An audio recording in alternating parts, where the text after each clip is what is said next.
ব্যাংকে বসে গ্রাহকের সাথে প্রতারণা, রক্ষকই ভক্ষক, ব্যাংকের ভিতরেই প্রতারণার ফাঁদ, জালে অস্থায়ী কর্মী। যে ব্যাংকের উপর ভরসা করে সাধারণ মানুষ নিজেদের সারা জীবনের সঞ্চয় গচ্ছিত রাখেন, সেই ব্যাংকেই যদি পাতা থাকে প্রতারণার ফাঁদ, তাহলে মানুষ যাবেন কোথায়? এমনই এক ন্যাক্কারজনক ঘটনার সাক্ষী থাকল হাওড়ার ডোমজুর। ব্যাংকের ভিতরে বসেই এক অস্থায়ী কর্মী বয়স্ক মানুষদের পেনশন পাড়িয়ে দেওয়ার নামে লক্ষাধিক টাকা হাতিয়ে নিয়েছেন বলে অভিযোগ। এই ঘটনায় ইতিমধ্যেই ডোমজুর থানার পুলিশ অভিযুক্তকে গ্রেফতার করেছে। ঠিক কি ঘটেছিল?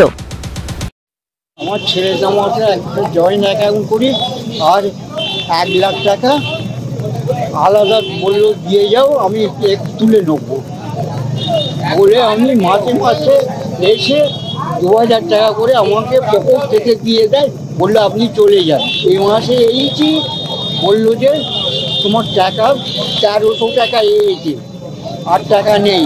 আমি বললাম যেমন তাহলে 1 লাখ টাকা সুদটা কোথায় গেল? 1 লাখ টাকা। এই মুহূর্তে যে ছবি দেখছেন ডোমজুরের পার্বতীপুরের সেই রাষ্ট্রায়ত্ত ব্যাংকের সামনে, যেখানে এক অস্থায়ী কর্মীর বিরুদ্ধে উঠেছে মারাত্মক প্রতারণার অভিযোগ। রক্ষকই এখানে ভক্ষকের ভূমিকা নিয়েছে বলে অভিযোগ করছেন প্রতারিত গ্রাহক বছর 70-এর কানাইলাল দাস। ঘটনার সূত্রপাত হয় বছর 70-এর কানাইলাল দাসের অভিযোগকে কেন্দ্র করে। কানাইলাল বাবু তার পেনশনের টাকা তোলার জন্য এই রাষ্ট্রায়ত্ত ব্যাংকে আসেন এবং রাকিবুল ইসলাম নামে এক অস্থায়ী কর্মী বয়স্ক গ্রাহককে ব্ল্যাঙ্ক চেকে হস্তাক্ষর করে নিতেন এবং নিজের পকেট থেকে পেনশনের টাকা দিয়ে বলতেন, পরে আমি টাকা তুলে নেব। সহজ সরল মনে ব্যাংকের কর্মীকে বিশ্বাস করে ফেলেন কানাইলাল বাবু। কানাইলাল বাবুর অভিযোগ পেয়েই নড়ে চড়ে বসে ডোমজুর থানার পুলিশ। তদন্ত নেমে তারা জানতে পারে অভিযুক্ত রাকিবুল ইসলাম ওই ব্যাংকেরই একজন অস্থায়ী কর্মী। সে তার পদের সুযোগ নিয়ে বয়স্ক এবং সহজ সরল গ্রাহকদের টার্গেট করত। বেশি পেনশনের লোভ দেখিয়ে সে গ্রাহকের কাছ থেকে টাকা হাতিয়েছে বলে প্রাথমিক অনুমান পুলিশের।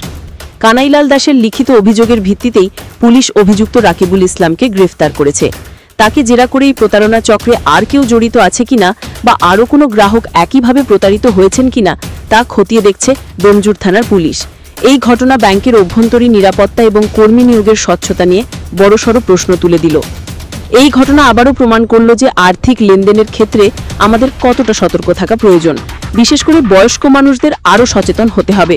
পুলিশি তদন্তে এই প্রতারণার আসল চক্র সামনে আসবে, এমনটাই আশা করা যায়। শেখবি রহমানের report, AMP news, Howrah, Domjur. ব্যাপারটা হচ্ছে আমার দাদার শ্বশুর মিস্টার কানাইলাল দাস, উনি ব্যাংকে 2 লক্ষ টাকা মানে ডিপোজিট মানে ফিক্সড ডিপোজিট করা ছিল, আর 1 লক্ষ টাকা সেভিংসে রাখার জন্য এসেছিল। তো যখনই আসে তো সেভিংসে টাকাটা তোলার জন্য, ব্যাজের টাকাটা তোলার জন্য, তো তখন কি হয়, ওই রকিবুল হক বলে ছেলেটি তখন বলে যে আপনাকে বয়স্ক মানুষ বসতে হবে না, আপনি চেকটা দিয়ে দিন, আপনি টাকা নিয়ে চলে যান। এইভাবে চেকটা নিয়ে নেয় আর টাকাটা দিয়ে পাঠিয়ে দেয়, ব্যাংকের ভেতর অব্দি যেতে দেয় না। এরকম করতে করতে এই 13 তারিখে 13 তারিখ 2025 কি হয়েছে, ওই চেকের মধ্যে চেকটা নিয়েছে সই করা ব্ল্যাঙ্ক চেক নিয়ে 1 লক্ষ টাকা কানাইলাল দাসের সেলফ করে টাকাটা তুলে নিয়েছে। সেটা ব্যাংকের সিসিটিভি ক্যামেরাতে সমস্ত কিছু ধরা পড়েছে। উনি ব্যাংকের কর্মী, অস্থায়ী কর্মী। আচ্ছা, তারপরে ওর কাছে ট্রান্সফার হয়ে যায় অন্য জায়গায়। ট্রান্সফার অন্য জায়গায় হয়ে যাওয়ার পরে এমনি ইমিডিয়েট 1 তারিখ কালকে তো গেছে, তো উনি টাকা তুলতে এসেছেন, ব্যাজের টাকাটা। বলছে আপনার কি টাকা? বলছে এরকম আমার এরকম অ্যাকাউন্টে এরকম টাকা নেবো, এরকম। বলছে আপনার তো এখানে 1 টাকা করে আছে সেভিংস অ্যাকাউন্টে। 1 টাকা মানে? তখন ব্যাপার যেরকম হয়, বিয়ে নিয়ে এসে মানে ব্যাংকের বই নিয়ে এসে যখন আপডেট করা হয়, তখন সত্যি দেখা যায় 1 টাকা মাত্র পড়ে রয়েছে। হ্যাঁ, 1 লক্ষ টাকা তুলে নিয়েছে, সেটাই এতে 1 লক্ষ টাকা 13 তারিখে তুলে নিয়েছে। কিন্তু সেদিনে উনি প্রেজেন্টও ছিলেন না, আর কানাইলাল দাস আসেও নি। সেটা ক্যামেরায় সমস্ত কিছু ধরাও পড়েছে বা আমরাও দেখেছি। তারপরে এখন পুলিশ এসেছে, কি হবে না হবে এই যে মিডিয়াকে জানানো হচ্ছে, আপনারা ওটা সহযোগিতা করুন। আমার নাম মিঠুন পাঁজা।